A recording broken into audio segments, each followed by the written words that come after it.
Assalamualaikum warahmatullahi wabarakatuh. Perkenalkan, nama saya Rizka Senja Alfola Finata dari Prodi Hukum Tata Negara kelas 2C, NIM 19 111 50 114, tugas tasawuf.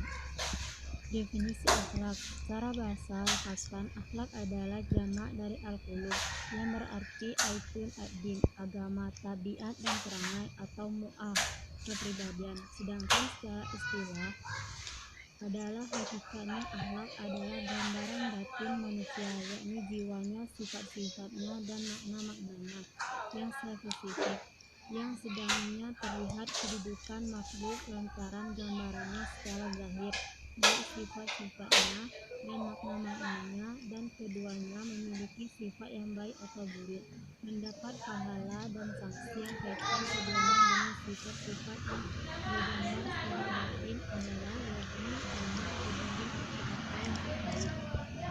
Tasawuf. Secara etimologi, tasawuf berasal dari kata sofa, saifu, tasawufan. Secara terminologi, tasawuf adalah ilmu yang mempelajari tentang pendalaman dan pemahaman aspek-aspek spiritual dalam rangka pendekatan diri kepada ilahi. Adalah perilaku atau tingkah laku manusia. Contoh dari akhlak adalah perilaku sopan santun dalam kehidupan sehari-hari. Tasawuf adalah jiwa atau hati seorang manusia. Contoh tasawuf adalah perilaku dermawan terhadap sesama. 2. Perilaku ridha terhadap apa yang diterima. 3. Perilaku sabar terhadap apa yang menimpa pada dirinya. 4. Perilaku simbolik dan sadar menerima perintah aturan Allah Subhanahu wa Ta'ala. 6. Perilaku menyendiri dan tidak mencintai hal-hal dunia. Hadis yang membahas tentang akhlak yaitu adalah sabda Rasulullah, akmalu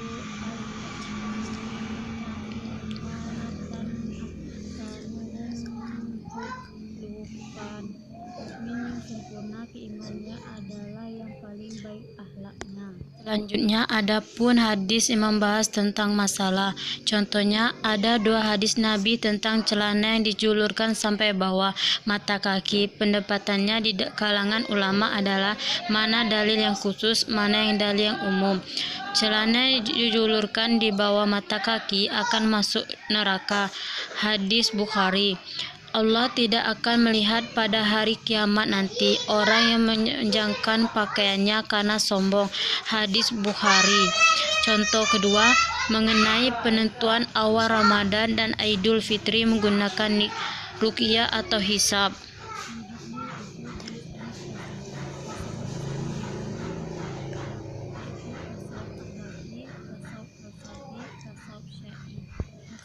Objek dan sasarannya, tasawuf diklasifikasikan menjadi 3 macam, yaitu tasawuf akhlaki, tasawuf yang menekankan nilai-nilai etis dan turun moral, tasawuf imali, tasawuf yang lebih mengutamakan kebiasaan beribadah, tasawuf falsafi, tasawuf yang menegakkan pada masalah-masalah filsafat dan metafisika, tasawuf disebut juga dengan irfani, bersifat pengetahuan diri. Selanjutnya, pengertian zuhud. Zuhud sejati adalah ketika dunia sudah di tangannya namun dijadikan dunia tersebut sebagai sarana untuk akhirat. Wara adalah menahan diri dari memiliki atau melakukan sesuatu yang belum jelas, khawatir karena subhat atau yang haram. Contoh perilaku zuhud yang dapat diterapkan dalam kehidupan sehari-hari: selalu bersyukur terhadap nikmat yang diberikan Allah Subhanahu wa Ta'ala kepada semua, baik sedikit ataupun banyak. Selalu berusaha untuk banyak-banyak menjalankan harta di jalan Allah Subhanahu wa Ta'ala. Tidak bermewah-mewahan secara berlebihan. Hedonisme adalah doktrin etika yang mengajarkan bahwa hal terbaik bagi manusia adalah mengusahakan kesenangan. Hedon, artispos dari kain, yang sesungguhnya baik bagi manusia adalah kesenangan.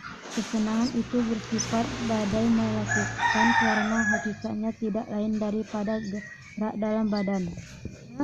Merupakan satu doktrin bagi golongan ateis yang meletakkan soronakan kegembiraan dan kelezatan sebagai melamat hidup.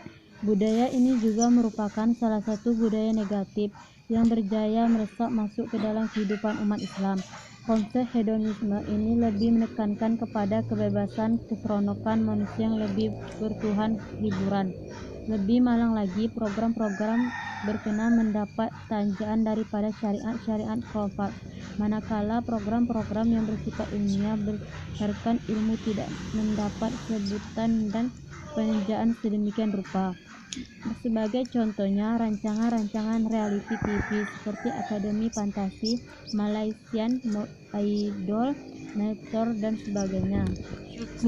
Syukur berasal dari kata syukran, yang berarti mengingat akan segala hikmahnya. Menurut bahasa, ada suatu sifat yang penuh kebaikan dan rasa menghormati, serta menggunakan atas segala nikmatnya, baik direfleksikan dengan lisan, dimantapkan dengan hati, maupun dilaksanakan melalui perbuatan. Selanjutnya yaitu sabar. Pengertian sabar dalam etimologi Islam yang dimaksud sabar ialah menahan diri dalam menanggung suatu penderitaan, baik dalam menemukan sesuatu yang tidak diinginkan ataupun dalam bentuk kehilangan sesuatu yang disenangi. Secara istilah, sabar adalah menahan diri dari sifat kegundahan dan rasa emosi, kemudian menahan lisan dari keluh kesah, serta menahan anggota tubuh dari perbuatan yang tidak terah. Imron Ar-Radi Al-Fanhani mendefinisikan sabar sebagai mengendalikan diri agar tetap berada dalam kendali akal dan agama, serta menjauhi hal-hal yang tidak dikehendaki oleh akal dan agama. Selanjutnya yaitu pengertian tawakal. Menurut bahasa Arab atau tawakul berarti mewakilkan atau menyerahkan. Menurut istilah, tawakal berarti berserah diri sepenuhnya kepada Allah dalam menghadapi atau menunggu hasil suatu pekerjaan atau menanti akibat dari suatu kondisi. Selanjutnya itu ikhlas. Ikhlas adalah menyembah Allah Subhanahu wa Ta'ala semata-mata hanya untuk mendapatkan ridho Allah dan bukan untuk mendapatkan puji atau kedudukan di mata manusia. Dan ada pula meskipun tawakal dan sabar, namun kadang ada orang salah persepsi dalam memahami ridho dengan suatu pengertian pasrah tanpa usaha, padahal menyerah pasrah dalam suatu keadaan yang merupakan pasrah secara total tanpa usaha sama sekali, tanpa ikhtiar sedikitpun untuk mencari jalan keluar, adalah pemahaman yang salah dari ridho.